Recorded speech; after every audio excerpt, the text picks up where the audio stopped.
Hello guys, it's the Caribbean Bookworm and welcome to our Journey to Relativity Part 7. I know it's been a while, but we're back in business. And in this part of our Journey to Relativity, we're going to expand a little bit more on the topics that were covered in Part 6 of our Journey to Relativity. And that is basically the concept of the covariant derivative. So basically taking a partial derivative of a vector or a tensor that is basically coordinate independent. We're going to be doing the same thing in this video right here, but we're going to be looking now at dual vectors. So basically vectors with lower indices, as it is slightly different than what we did with vectors of upper indices or just contravariant vectors. And besides that, we're going to be looking at what it means to basically take the covariant derivative of rank 2 tensors as well, as that frequently pops up. And lastly, we're going to be looking at how we actually calculate Christoffel symbols, which we've also very recently introduced in our last part of our journey to relativity.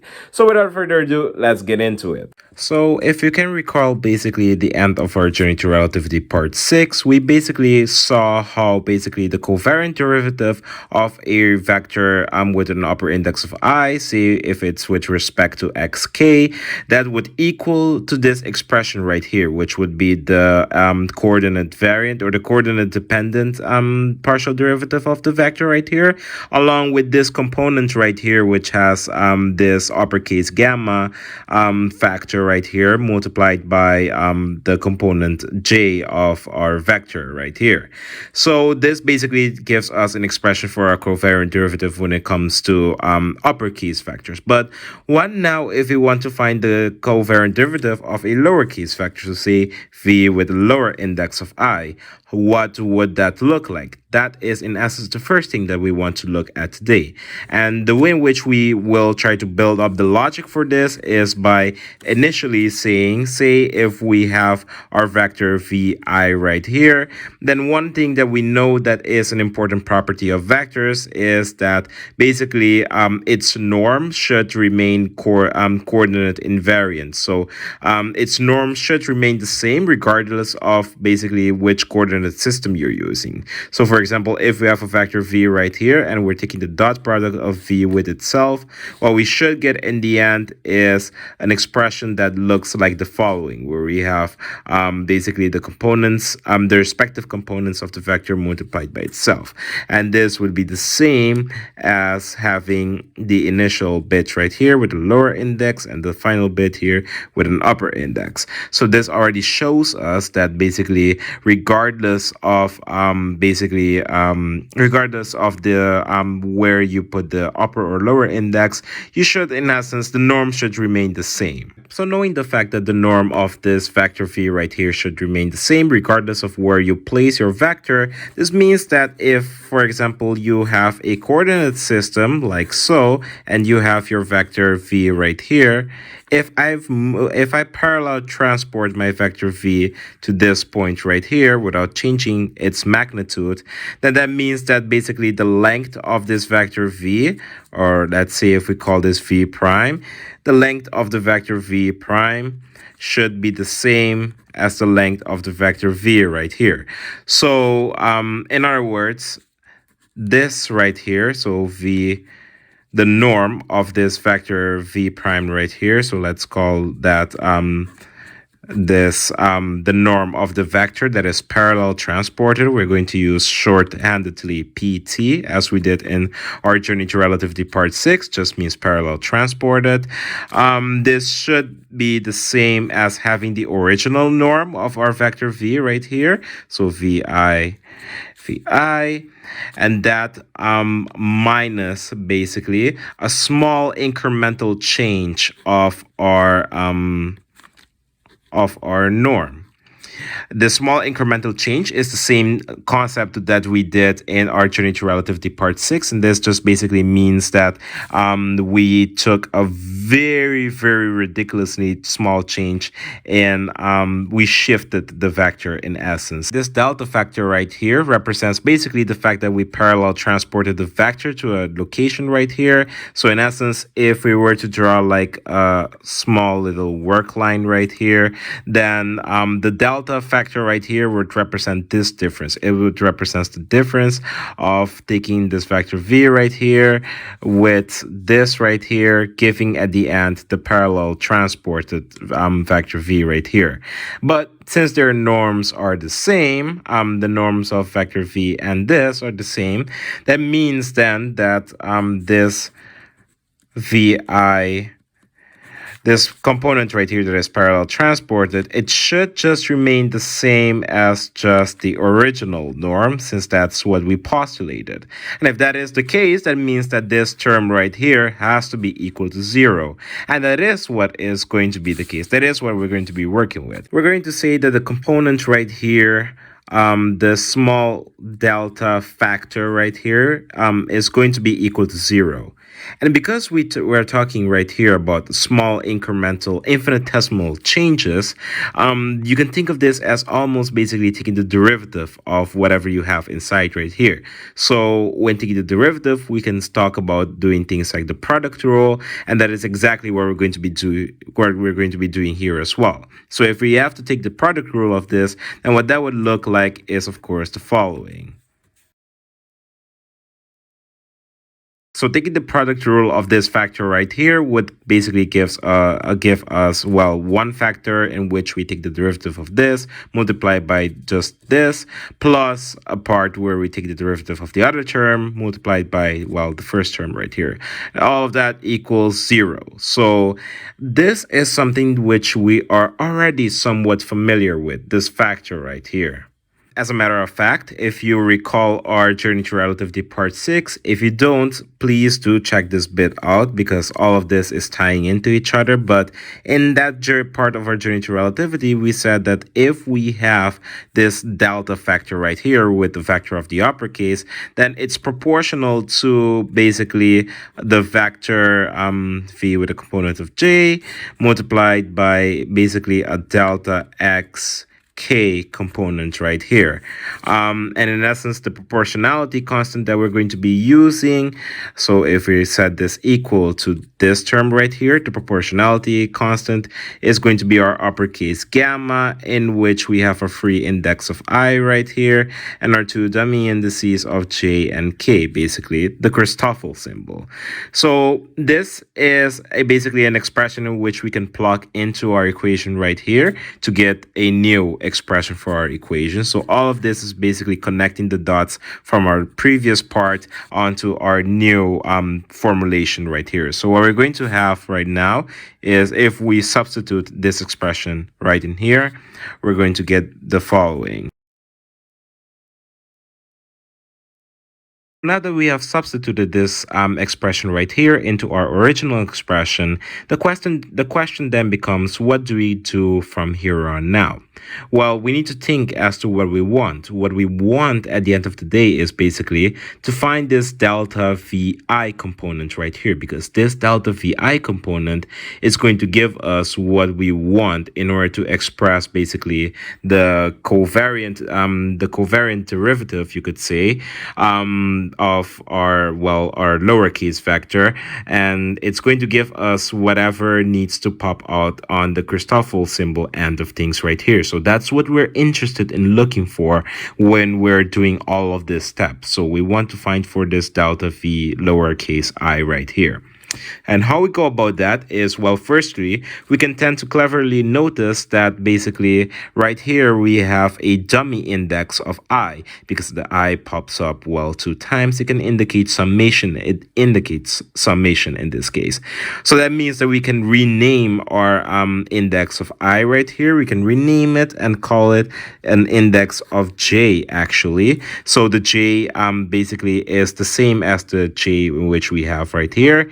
That means right now that in our expression right here, we have a common term. We have a common term of the vector component of Vj. That means that we can take this outside of our expression and have a new formulation, and that means that we're going to have just the following. Now that we took the common term of V uppercase J outside of the two terms in our left side expression right here, we are left with an expression right here multiplied by the V uppercase J component right here is equal to 0.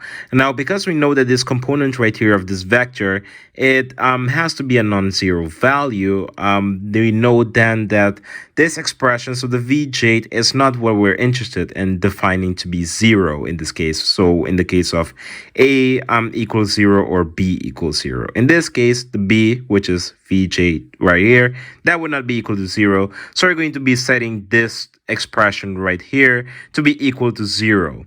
And that actually benefits us because when we set this term right here equal to 0, that means that we can actually find an expression for this small delta value right here, just delta V lowercase j right here. So let's do that right now. This means right now that for the delta V lowercase j component right here, we have our negative, the Christoffel symbol right here, multiplied by this delta xk component right here, multiplied by the V lowercase I component right here. Now that we have this aspect right here, we can actually write our covariant derivative in terms of our, newly defined format right here. So what this is going to look like is the following. We're taking the covariant derivative of V lowercase j with respect to xk. That means then that we're taking the limit. So that means that we're going to be taking this definition right here and using it for basically our parallel transported VIXK right here. So that means, of course, that we have to write and define our VIXK parallel transported right here. And that would be the following expressions. VIXK that is parallel transported would be, well, the initial VI that we had. So it would just be V, or rather VIXK, the original thing that we had right here, and then minus the small incremental change, and that would be delta VI, lower index right here. So this would be basically the expression for our parallel transported VIXK right here. And then we can substitute, of course, this right here into our expression right here, and that would just give us then the following. So VI. Basically, this gives us an expression for our VIXK parallel transported right here, with the only difference in contrast to the upper, in the case of the vector with an upper index, being the symbol right here, or the sign basically of the Christoffel symbol component bit. Because in this case we had a negative sign in the front right here, we're getting a positive or a plus sign right here. So we can now substitute all of this into our definition for the covariant derivative and see where that leads us. So substituting the term that we had right here for the V lowercase j xk parallel transported, we get the following. We get the following expression right here, with basically the only thing differing this covariant derivative expression from the one in the case that we had a upper index for the vector component right here, is basically the symbol and the sign of the Christoffel symbol component right here. As we work this further out, we shall see basically that the result that we will get is frighteningly similar to the covariant derivative of this format right here in the case of the upper index, but with just a negative sign instead of a positive sign. But we shall see it formally basically play out right here.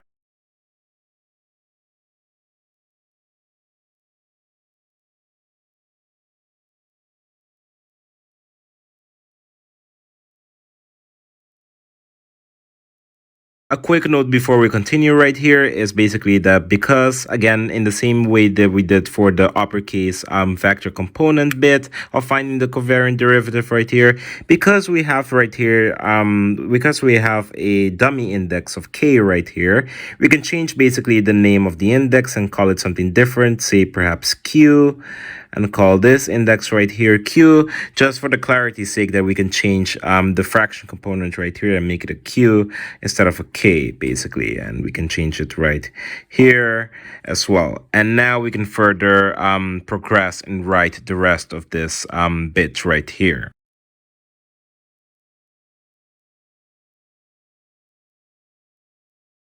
This basically becomes the expression for the covariant derivative of a vector component in the case of lowercase indices. It is in essence almost the same thing as we had before, but with the only difference being a minus sign instead of a plus sign right here. And of course, the same principle of what we did before applies right here, and that basically means that if we want to get rid of this component right here, we can imply the orthogonality condition, and that is, for example, in the case of a Cartesian coordinate system, if these indices are the same. So if, for example, k equals q right here, so if basically both the x's are in the same coordinate system, then the partial derivative with respect to each other can only be 1 or 0. So if they're basically not taken with respect to each other in the same coordinate system, then it's just going to be 0. And if they are taken with respect to each other in the same coordinate system, so for example, if it's an x component taking its derivative with respect to x, or y's derivative with respect to y, then what will pop out of this bit right here is just a value of 1, which basically means that this will fall out, giving you just an expression of this right here, which basically looks very similar to what we had right here. So this is in essence how we are able to find the covariant derivative of a vector with a lower index. If we wanted to find the covariant derivative of a higher rank tensor, so say a rank 2 tensor, so for example, if we want to find the covariant derivative with respect to xi of the following tensor right here, of the tensor a, j, k, for example, how do you go about doing this? Well, the manner in which we go about doing this is in essence by doing the same thing that we did right here, with the only thing changing this time is basically you just add more Christoffel symbol components, because these Christoffel symbol components are in essence in a way proportional to the dimensions in which this tensor right here is reliant on. So for example, in this case it's 2, so there's going to be 2 Christoffel symbol components right here. If we had 3 indices, there would have been like 3 Christoffel symbol components. 4 indices, there would be 4, etc., etc., and it becomes in a way a pattern. So this, and also another thing that I might add is basically whether or not it's going to be a negative or a positive sign depends also on basically whether it has to do with an upper or a lower case index. So in this case, we had our 2 lower indices and no upper indices. So both of the Christoffel symbol terms that we're going to be getting right here is going to have a negative component, a negative, you could say, factor in it because of that fact, because of the fact that they are lower index components. So let's see what it looks like. That would look like the following. That would look like basically taking the partial derivative of whatever component we have right here of this tensor with respect to xi.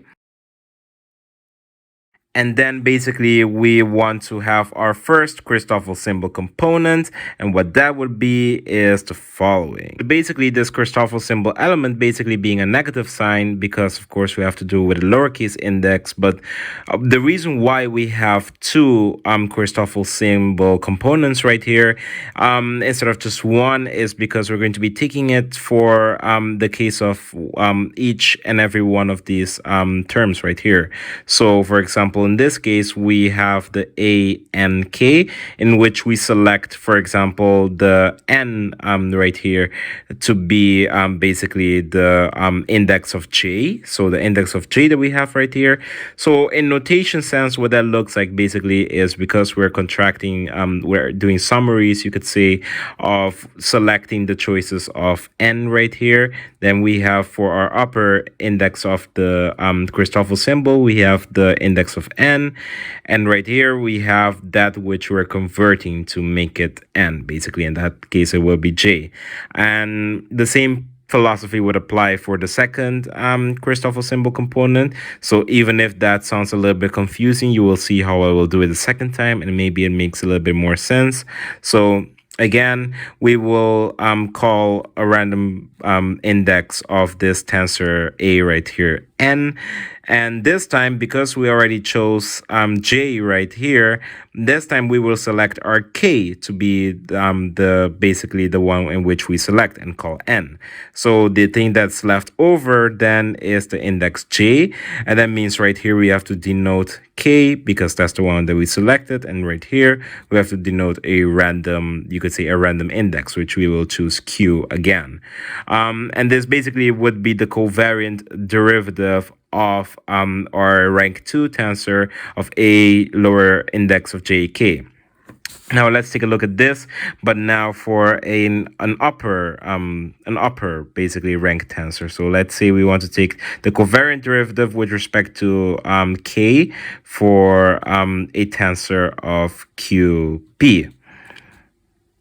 Well, first things first is we have to take the partial derivative of whatever the component we have right here, whatever the QP component is of our tensor, of our 2x0 tensor AQP, with respect to xk. So that means we have to start out by writing the following. Then, because we have right here an uppercase indices only, then the Christoffel symbol components which you're going to be getting all have a positive sign instead of a negative sign. And of course, we're going to have two components, two Christoffel symbol elements right here, because of the fact that it is reliant on 2 dimensions. So that means that we're going to have one right here. And the way in which we will note it is, in the first case, we selected one of these random indices right here. So for example, in this case we chose J, and in this case we chose K, and we wrote it in the sense of the upper index of the Christoffel symbol to be like the N right here, and the one which we actually like converted to become N was written in the lower index of this mathematical object right here.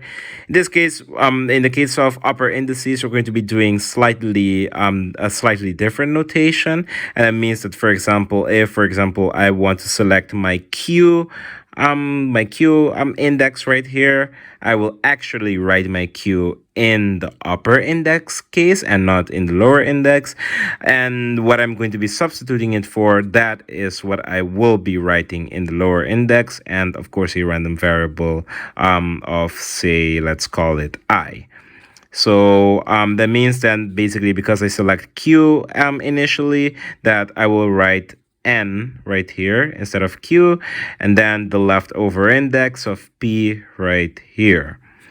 And for my second term, in which has like the Christoffel symbol in it, again a positive value because of the fact that it's upper index. And what we will have right here is we're going to be changing P, so that comes right here, into N, and that leaves us with NQ. This being our expression for our covariant derivative of AQP. And if we're looking at a rank 1x1 tensor, which is at the end of the day still a rank 2 tensor, but slightly a bit more nifty, then what that would look like, so if we have our rank 1x1 tensor of AMN, it would look like the following. So we want to take, again, of course, the partial derivative of this element right here with respect to xi, so that doesn't change. But now we will have, of course, two Christoffel symbol elements, but because we have one upper and one lower index, we're going to be having one Christoffel symbol element that has a positive positive sign, and one Christoffel element which has a negative sign. And you can imagine which is which. The one in which we're going to be tackling the upper index bit has the positive sign, and the one in which we're going to be tackling the lower index bit has the negative sign. So let's look at the upper index one first. So we're going to be having the Christoffel symbol right here of our tensor A, in which case we're going to be selecting M, and because we're going to be selecting M, we will note that in the upper index right here, and we're going to be changing it to, for example, to J, and have our other random index be P. So we're going to be writing this as P, and then of course the lower index remains the same, so that is N. And now for the last term, the last Christoffel symbol term bit right here, we're going to be writing it as negative because it's going to be relating to the lower index right here. And that means then that we do have to write that which we're going to be changing, not in the upper index, such as we did right here of the Christoffel symbol, but in the lower index. And what we're going to be calling this random variable, so we're going to be calling it P, that is what's going to come up here. That is what's going to come down here below as well. And of course, our random letter of J right here. So this is going to be basically our expression for our covariant derivative of a rank 1 by 1 tensor. So in essence, this covers basically how you take covariant derivatives of not just rank 1 tensors, but rank 2 tensors as well in general. Of course, there are higher rank tensors and it can be even more complicated, but for the most of our purposes, we're just going to be needing up to rank 2 tensors of covariant derivatives. Now, if we are to segue for a bit to the book and actually look at the bit on the section of calculating the Christoffel symbols, we start with this very fine drawing or illustration, you could say, of a vector in a sort of a cylindrical polar coordinate system. And this vector right here, well, it's drawn on this grid line right here with an angle of alpha with respect to like the radius, you could say, of this coordinate system, which we will call rho. So all of these lines right here represent basically the rho component of the vector v in this coordinate system, and all of these like circular type of lines right here will represent the phi component or the angular phi component right here of our cylindrical polar coordinate system. And basically what happens is we take basically this vector v without changing the length or anything, we parallel transport it to this new location right here, making it v prime on this basically coordinate system. Now, if this is basically what we call our v rho component right here, and this basically our v phi component right here, then the new basically terms, the new way in which we can define this. Now if this is what we call our v rho component right here, and this our v phi component right here, then the way in which we can express these components right here will be that the v rho component, if you can look at it from a trigonometric standpoint, it would be basically approximately equal to just v multiplied by the cosine of alpha, and that is what's written right here. And for the v phi component, it would in essence seem like it would be v multiplied by the sine of alpha, but there is a 1 over rho component right here.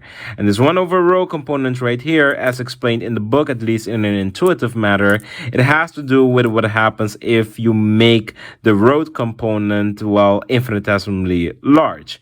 If you make this rho component infinitesimally large, so if you make this even larger right here, that means basically that you stretch this vector v out and make it like a bit bigger and bigger and bigger. That means basically that this v phi component right here becomes smaller and smaller and smaller, to the point in which basically if you were to write this as a limit, the rho component right here, if it becomes infinitely large, then you have something divided by infinity, which just basically boils down to 0, because you're dividing by a ridiculously small number, so you're going to get a ridiculously small number. number. So basically this v phi component becomes negligible if you make this row component infinitesimally small. That's why it's written right here, though it is a little bit non-intuitive as to why that is the case. So this is a very unintuitive way of basically seeing as to why this is the case. There's going to be a much more niftier and a much more clearer way of arriving at this same conclusion of this v phi component being 1 over rho multiplied by v sine of alpha. But for now, let's work with this. Let's work with that geometric picture that we have right here, and let's look at what happens when we parallel transport this vector v right here with all of its components and such to this new location right here. When we do that, what basically happens is basically we're basically taking a phase shift of our trigonometric functions. So we're shifting the angle from alpha. We're basically applying a phase shift of delta phi right here, which is what you can clearly see right here that is happening. We're basically doing a angular shift, you could say, of delta phi. This can be written in the trigonometric terms right here, and in essence, this becomes our new component, so our new v rho component and our new v phi component. But the story isn't done right here. What can be noticed is that these are different trigonometric functions, so we can actually write this out by using trigonometric identities or the trigonometric difference identities, which looks like the following. So for the cosine component right here that is in the v rho component, it can be written as this, and this can all be substituted right in here. And basically for the v phi component, it can be written as the following, and all of this can also be substituted in here if you wanted to. But that is not needed, because we can still clean up this mess a little bit more before substituting things back into their original component equation. What we can substitute is things regarding the delta phi, because we know that this delta phi, if we're going to be looking at very infinitesimally small changes, so not just the big change which we saw, but very small changes to the point that it's almost negligible, then we know that this delta phi right here approaches an infinitesimally small delta phi change right here, which we indicate with the smaller letter D case right here. So if that is the case, if delta phi is approaching this infinitesimally small change, that means that we can do two things. If we know that cosine of delta phi is approaching an infinitesimally small angle, then we know that what does cosine of an angle of 0 degrees approximately equal? A cosine of 0 degrees would approximately equal 1, because cosine of 0 is just 1. That is what we get by having delta phi approaching infinitesimally small values. So we get this being equal to 1. So right here already we have, just for this cosine component right here, cosine alpha plus sine of alpha multiplied by this sine delta phi component right here. What happens to this delta phi component right here with the sine case? Well, what happens is if we have small angle approximations for our sine, so sine, for example, of 0 degrees, that would approximately be equal to 0. And well, that means basically that if we have ridiculously small angles, then the sine of that ridiculously small angle would be approximately equal to whatever the value you inputted into that sine trigonometric function in the first place.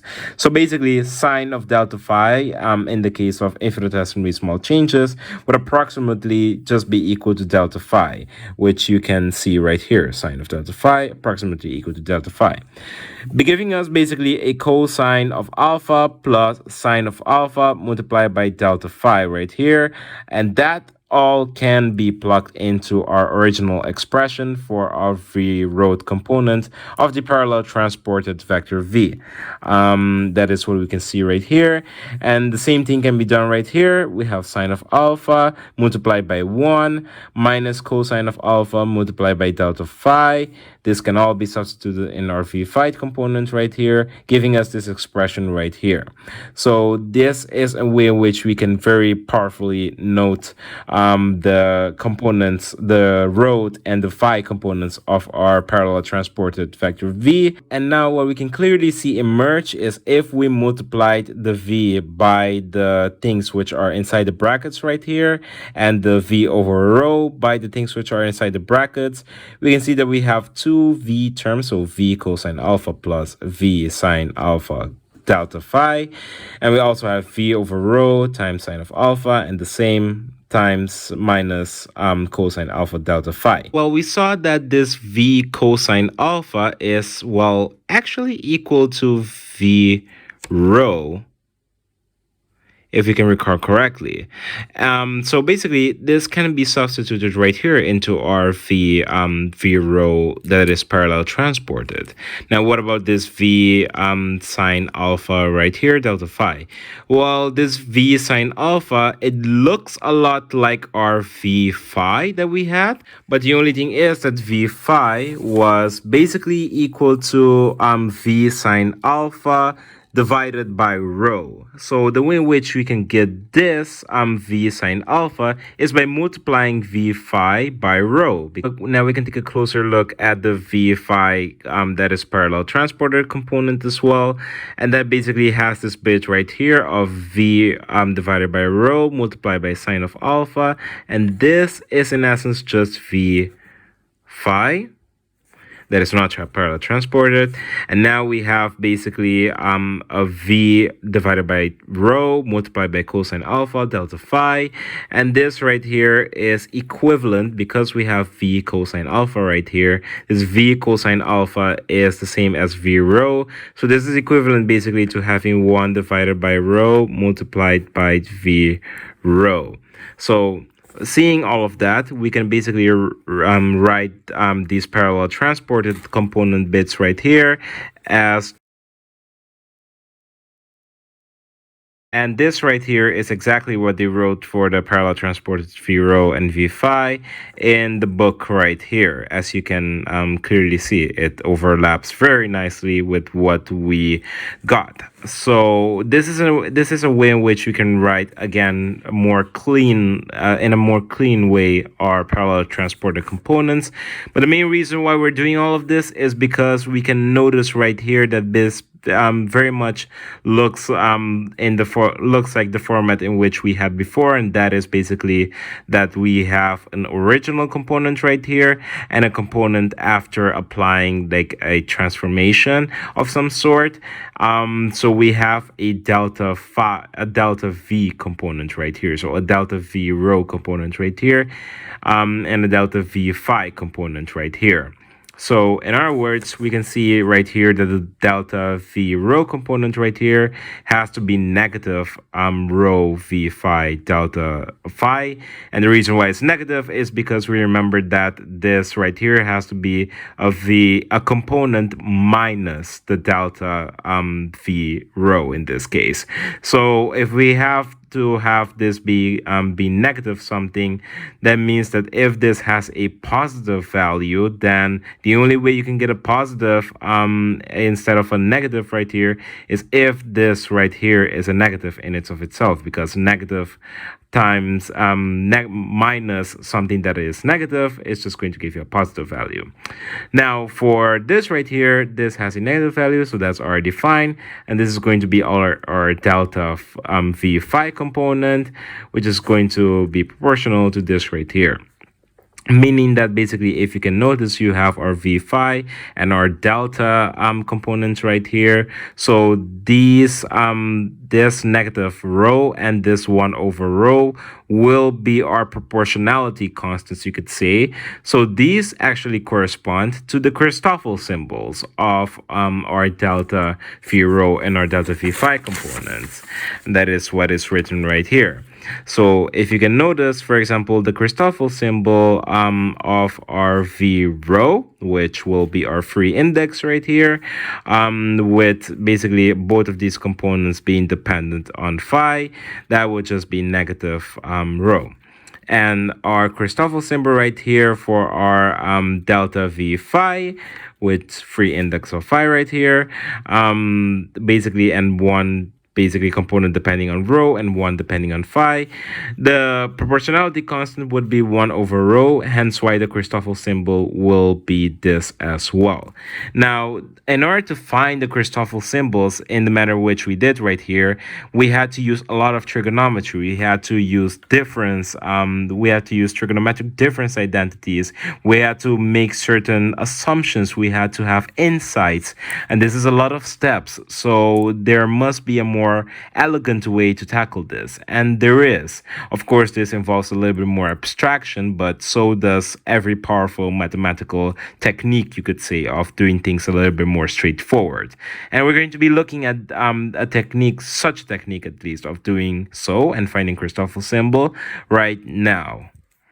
Before we continue on to the calculation of these Christoffel symbols, one thing that I did want to mention is that do take note that, for example, we've just found 2 of the 8 possible Christoffel symbols that we can get in our case of example. 8 possible Christoffel symbols, because of the fact that if we look at the lower indices, which you can input right here, we have 3 indices in total with this Christoffel symbol right here. So the order in which we can basically flip things around is in essence 2 times 2 times 2, which is basically just 2 to the power of 3.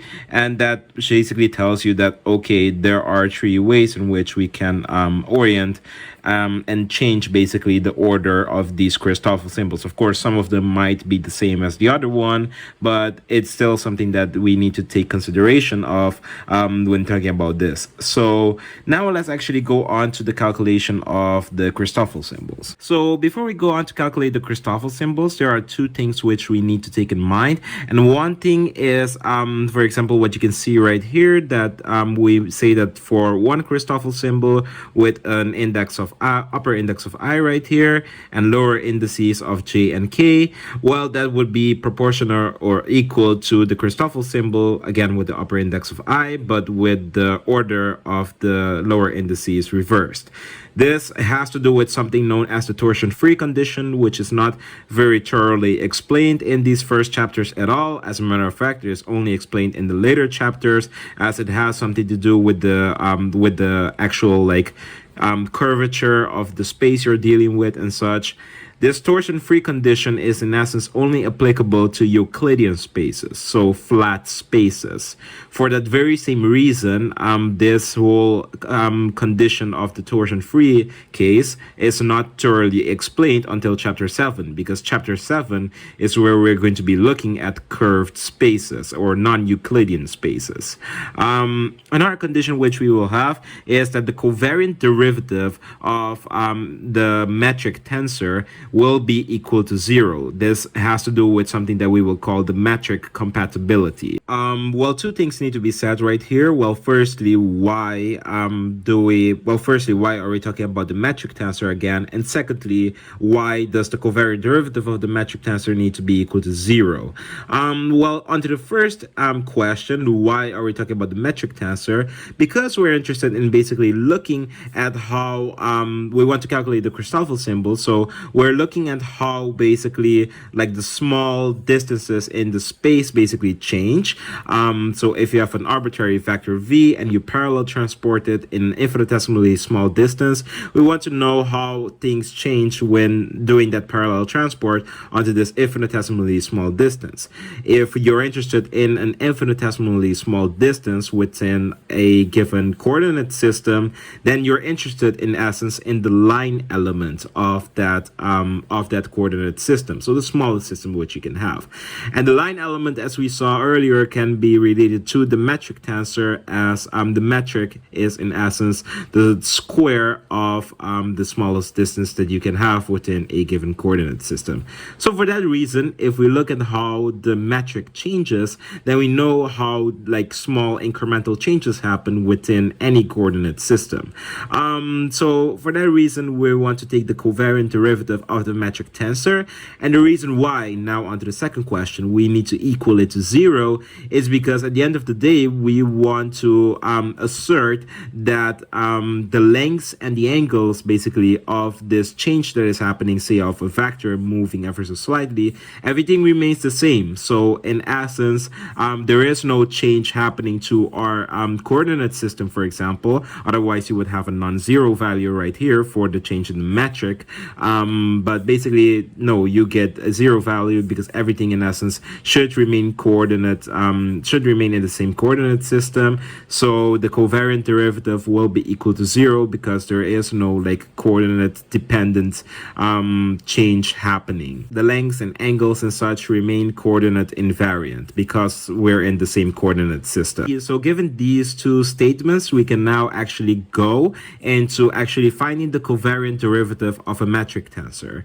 And if we write this out completely, I can't do it by hand, but it's already written out right here in the book. If we write this using the same technique which we had beforehand, which we talked about beforehand, then you would have this expression right here, which if you wanted to, you can pause the video and try to verify this for yourself by writing out this expression of the covariant derivative fully. What you will have, of course, is the partial derivative with respect to xi of gjk, this element of the metric tensor right here.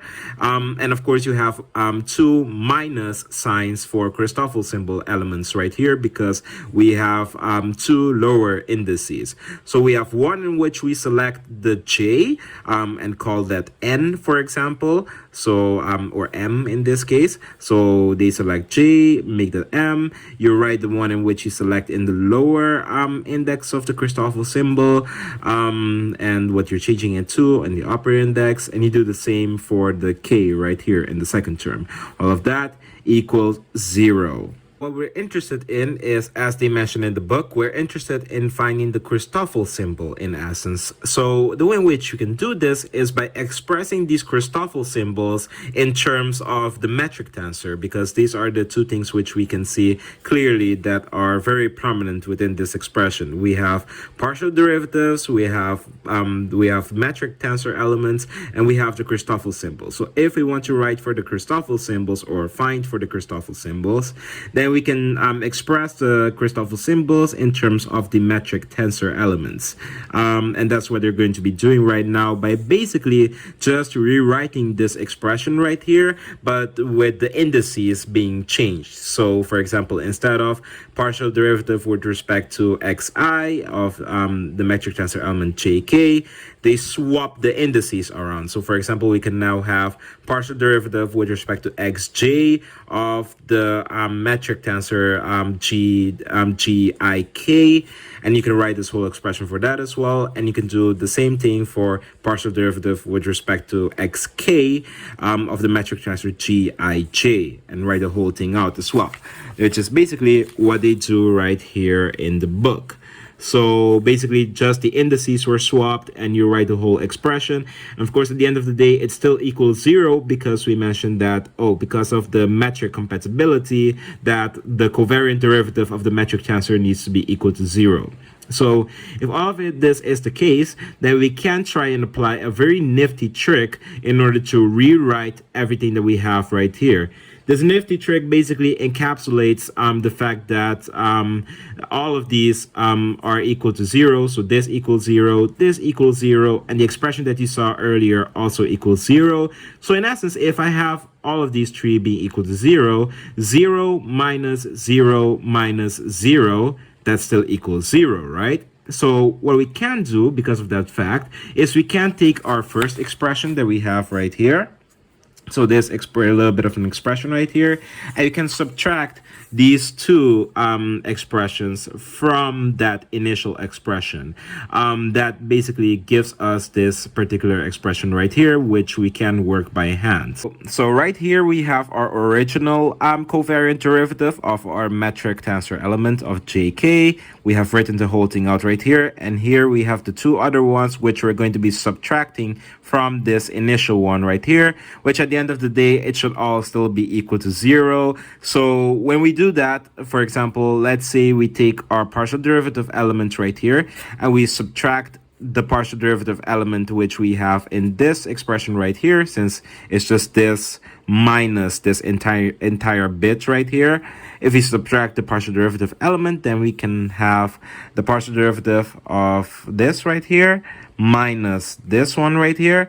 And if we consider the fact that we are not only subtract this bit, but we also subtract this bit right here from the original one, then we will also have minus this partial derivative element right here, basically giving us what we have right here. And now, of course, we need to subtract all of the Christoffel symbol elements as well.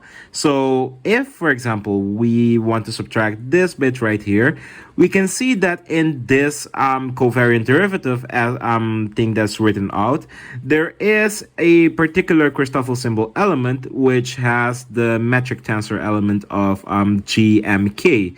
This is also apparent in the first one which we had originally. We have a minus Christoffel symbol MIJ GMK. In this one, we also have that, but with the indices reversed, which can already be apparent as to what we mentioned before about the torsion-free condition, but that will come into play very soon.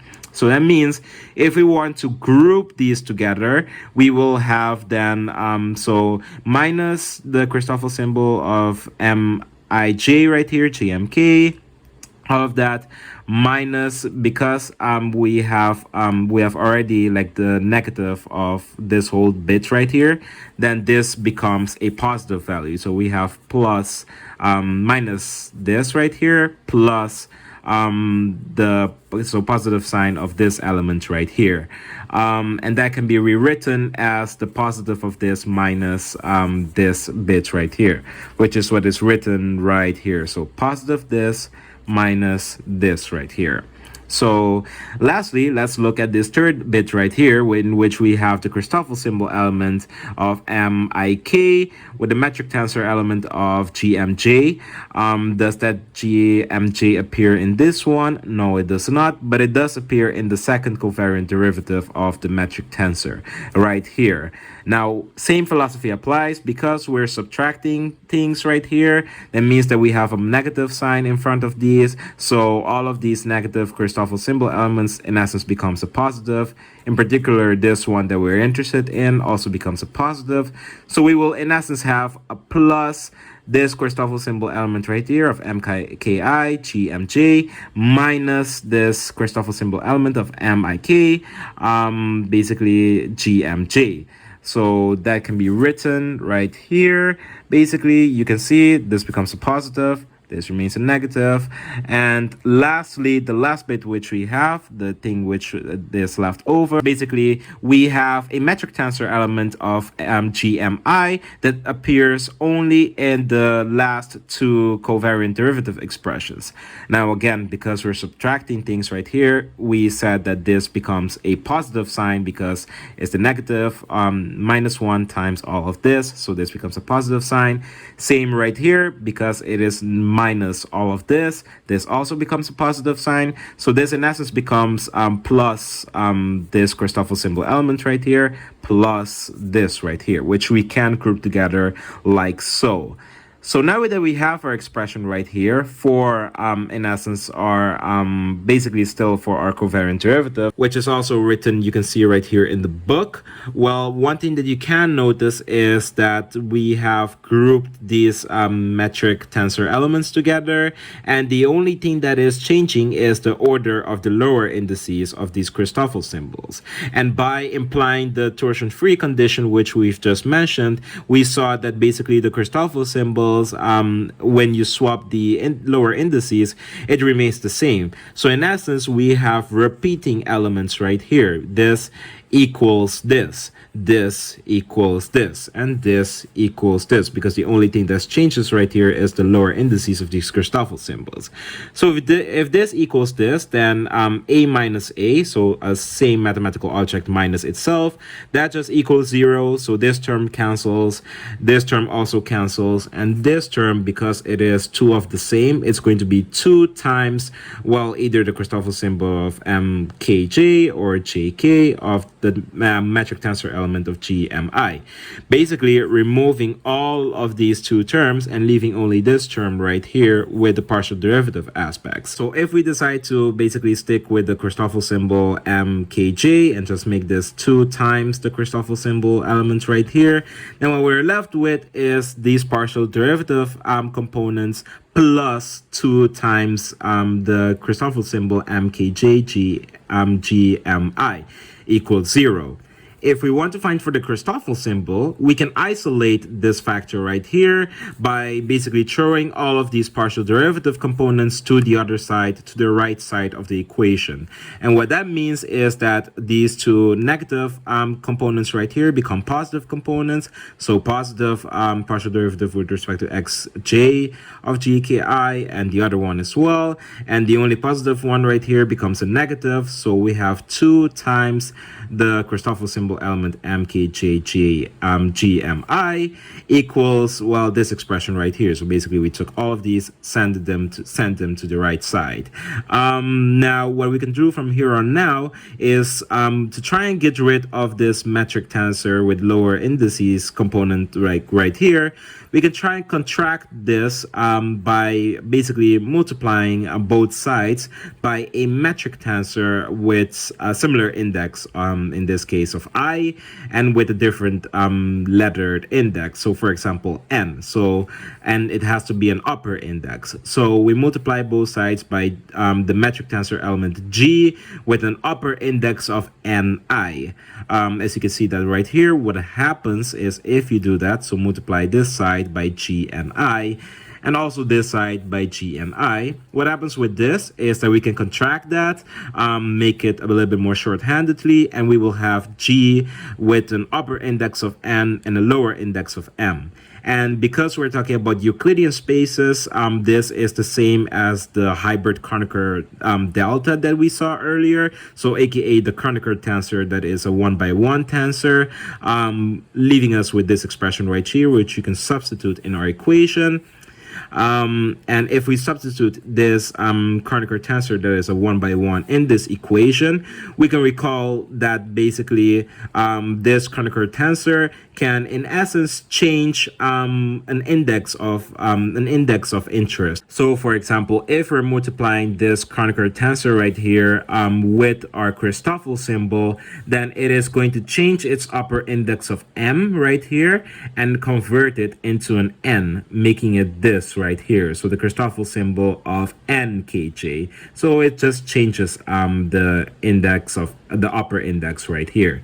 So if we plug that into this equation, then what we will have is 2 times this Christoffel symbol right here of this nkj is equal to, well, gni, so this metric tensor element right here with an upper index, multiplied by all of these partial derivative components right here.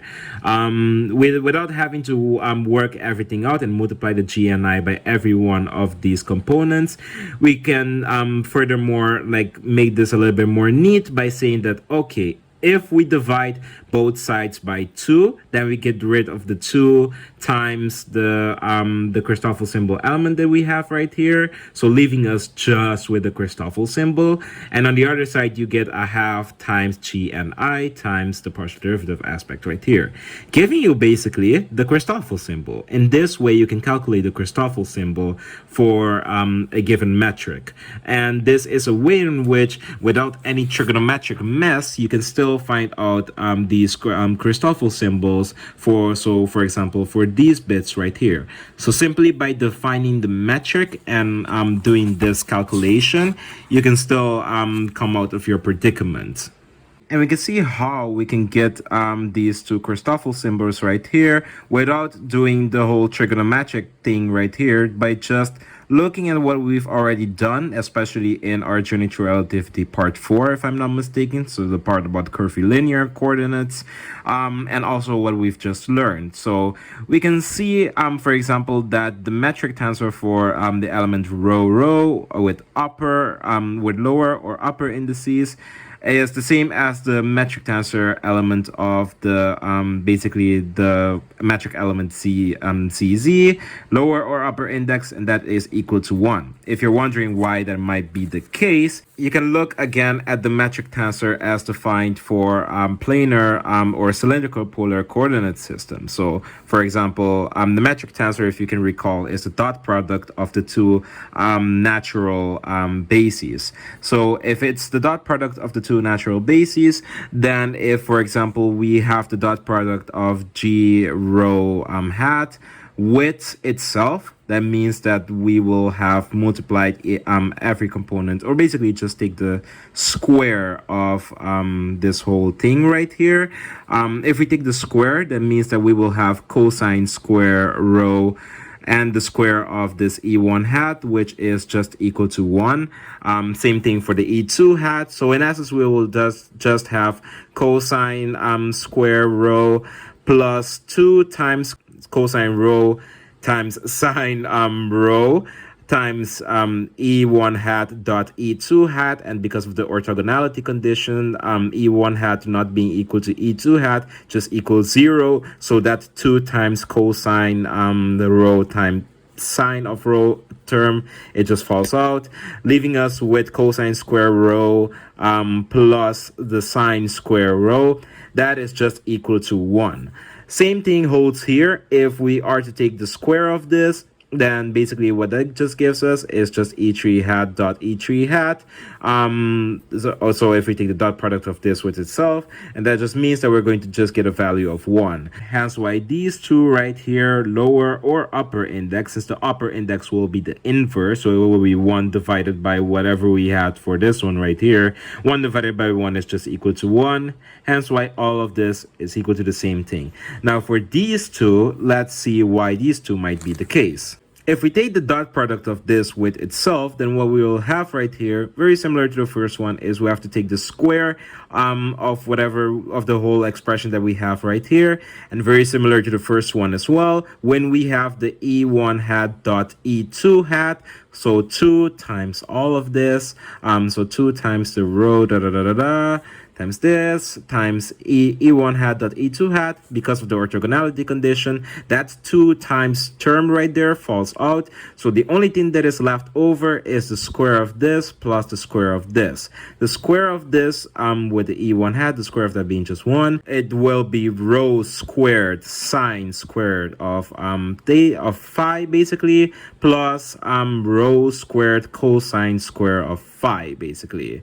And again, because both of them has this rho square element, we can take the rho square element outside, leaving us with rho squared multiplied by sine squared plus cosine squared of phi, and that is just a trigonometric identity of 1, meaning basically that the metric tensor element of G phi is equal to just rho squared, exactly what we saw that is written right here, basically. So yeah, that seems right. And of course, with the upper index is the inverse of that, so it is just 1 over the rho squared. So now that we know where all of these come from, we can actually see what they did right here. Well, they didn't calculate for one of the Christoffel symbols needed to be the G upper index phi, rho phi. They didn't calculate for this one and this one because they're equal to each other because of the torsion free condition.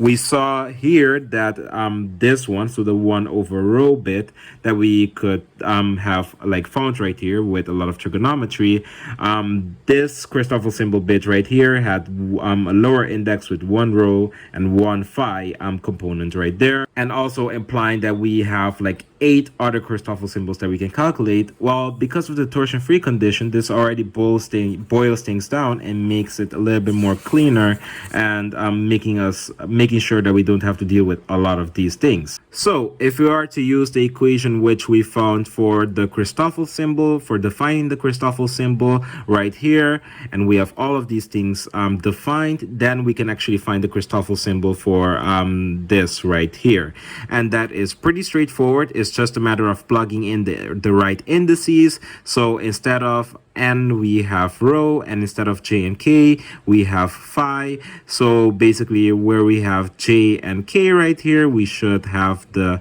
phi's, and where we have the n and I right here, we should have the rhos. So what we will have right here is, when we have the Christoffel symbol with upper index of rho and lower indices of phi, we will then have 1 over 2 times a metric tensor element right here, and all of these bits right here. And these bits, we just need to look at basically what the corresponding indices were and try to plug that into our equation. So for example, if we saw right here that for j and k we have phi's, so wherever we have j's and k's right here, we will have to substitute those for phi, which is exactly what you see that they did. So jk right here will be phi, the k and the j right here will be phi, and the j and k right here will be phi, and well, phi, they switch the order, but it doesn't matter. The I components that we can see right here are things that actually need to be summed over. So we know that if these things need to be summed over, then these i's, well, they have to be dummy indices. The i's that we have right here, well, we can see that these i's, in essence, they have to be, when we multiply this 1 over 2 g metric tensor element component right here with every one of these elements, we know that these things have to be summed over. So these i's have to be dummy indices. In our case, the way in which you can make sure that these are dummy indices is by making them rho in our case. So by making these rho, by making the I be rho, so one of the indices of this metric tensor right here, of this inverse metric tensor being rho, it means that for all of these we have rho. And that means when we multiply everything, we will definitely have summed over these rho component bits right here. And for the n, this n right here is a free index which needs to appear in our Christoffel symbol, and it already appears in our Christoffel symbol right here as a rho. It's what we wanted to look for. That means that this will be rho as well, which is basically how you can see that they have this inverse metric tensor of rho right here. When you plug the numbers that we have, or the values or the variables that we have for these expressions right here, then you can see that we have 1 over 2 times 1, since this is equal to 1, so just 1 over 2 times the partial derivative with respect to phi of this right here, which, because of the orthogonality condition, is just equal to 0. So this bit right here in essence just falls out. This bit right here, in which the indices are also different, and again, because of the orthogonality condition, this bit also falls out. So we have zeros right here, and leaving us with just minus 1 over 2 times the partial derivative with respect to x rho of g phi. G phi, we define that to be rho squared. So that means that we have to take the partial derivative with respect to x rho of the rho squared. And that will just be 2 times, if I'm not mistaken, so negative 1 over half partial derivative of this right here. Yes, it will just be like any regular derivative. It will just be 2 times this bit right here, which just makes it negative rho, basically giving us this same number that we, or the same variable that we had for our Christoffel symbol right here, without having to do like very tricky trigonometry. Now for the other Christoffel symbol, a similar philosophy can be applied for like defining why we are using like the metric, this inverse metric tensor right here. So for the other Christoffel symbol, we have this index of rho right here, which is basically our n, and this has to appear at least one time in our Christoffel symbol as well. And basically for our j and k, the j is going to be equal to rho, and the k is going to be equal to phi. So everywhere where we see j's and k's, we will have rhos and phi's. So for example, this one needs to be j, it will be rho.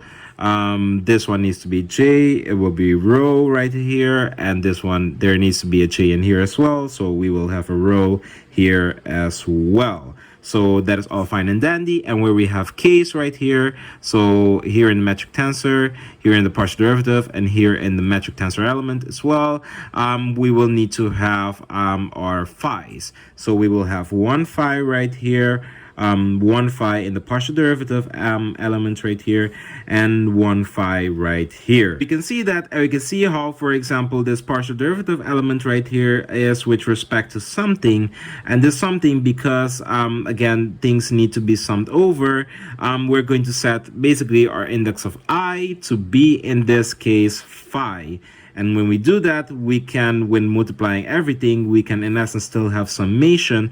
But because there is a little bit of a discrepancy, because the indices don't automatically add up, we need to add a proportionality constant right here, which will be our Christoffel symbol of phi rho right here, which will help basically to kind of help with bookkeeping, to kind of help to make sure that we have everything still as a set of dummy indices. So with this in mind, we can actually plug in numbers again, and that means that we have, for example, g phi, that is just 1 over rho squared, and these two terms right here, they fall out because of the orthogonality condition. So these two with different lower indices right here, they will just be equal to 0, so they fall out.